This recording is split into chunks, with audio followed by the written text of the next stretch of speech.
Why are we drawn to people who are bad for us? Why are so many of us attracted to people who will hurt us, manipulate us, and neglect us? Why is it so hard to find a decent partner?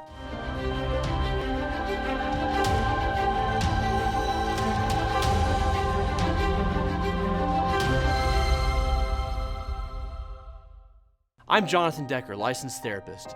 Whether it's art imitating life or vice versa, society at large seems to agree with a prevalent theme of pop culture.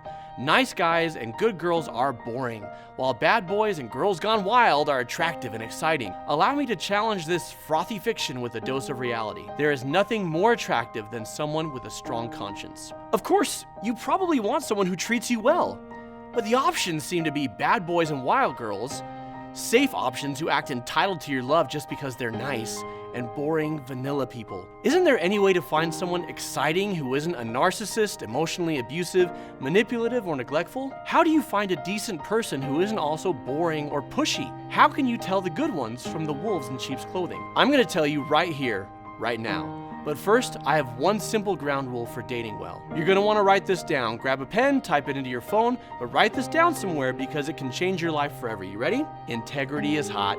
Yeah, I said it. Now, how boring is that, some might say? Is there anything more predictable than someone who always tries to do the right thing? While many people admit that being with a decent person makes sense, they find themselves drawn to the seductive allure of danger and unpredictability. These same people later cry over being hurt, abused, neglected, lied to, and cheated on. I'm reminded of the line in Stephen Sondheim's musical Into the Woods, in which Cinderella's dashing prince, when confronted with his lies and rampant infidelity, rationalizes that, "I was raised to be charming, not sincere." Of course, it's fine to be attracted to people who are adventurous, mysterious, and unpredictable, within reason. But those looking to develop lasting, rewarding relationships will be wise to act on that attraction only if their love interest possesses copious integrity. Happy, enduring couples, in my observation, find their partner's fidelity, honesty, accountability, and helpfulness to be irresistibly attractive. These tantalizing traits arise from a strong conscience, which, I might add, is more than possessing a sense of right and wrong. After all, there are plenty of people who have a moral compass which they don't follow. Dr. John Van Epp, in his book How to Avoid Falling in Love with a Jerk, explains that the conscience manages one's actions and attitudes. This means that when it comes to behavior, those looking for a partner should seek out those who follow Jiminy Cricket's advice to always let your conscience be your guide. Now, how does one determine the genuinely good people from the wolves in sheep's clothing? First of all, watch closely how they treat other people. If they put their own needs above those of others, they'll likely do the same in your relationship. If they lie to others, they're gonna lie to you. If they cheated on their partner to be with you, they may well cheat on you later on. Someone with a comely conscience, on the other hand, tries to be conscientious of the needs and feelings of others. They consider how their actions will affect others when making choices. They are courteous, helpful, and grateful. Deceivers are often very careful to be on their best behavior towards their prey, but sometimes less so towards anyone else. I once had a client, and I share this story with her permission, whose once exhilarating relationship with a bad boy ended in abuse and heartbreak. I asked her if there were warning signs early on. Specifically, I asked her how he treated others. "Terribly," she replied. "He was always sarcastic and rude and condescending, but he was so sweet to me." So I asked the next logical question: didn't you think his kindness towards you was an act? That he would eventually be as awful to you as he was to everyone else, if not more so? She admitted, "No, it made me feel special. I thought I was bringing out the good in him." Contrary to the logic of Hollywood screenwriters, romantic love rarely turns bad boys into good ones. It does happen, but more often than not, the beast never turns into a prince. Edward does not control his urges to drink Bella's blood, and the Wolverine cannot get a grip on his temper. Don't settle for a fixer-upper. Of course, in healthy relationships, people influence each other for the better, and we grow as we go.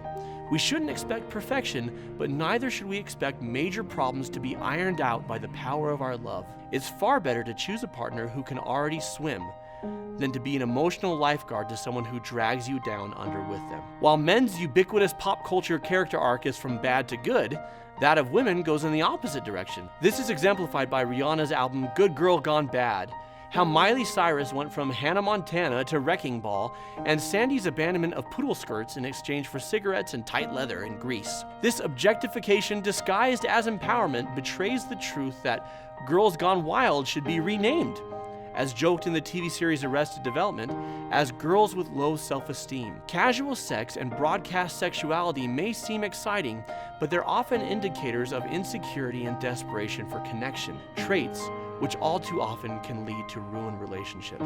Now, my purpose here is not to point a judgmental finger.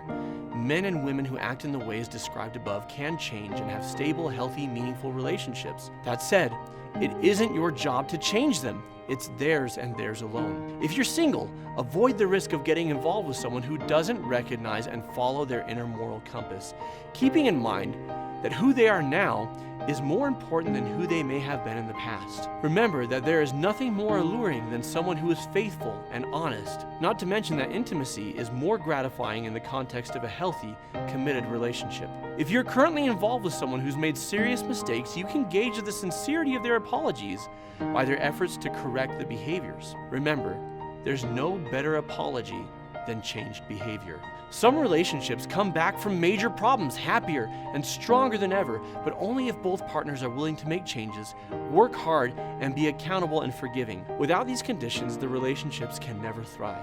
Now, if you find yourself frustrated that your niceness and goodness has not yielded results in your love life, I've been there. Don't fall prey to the mentality that you have to give up your integrity to attract someone.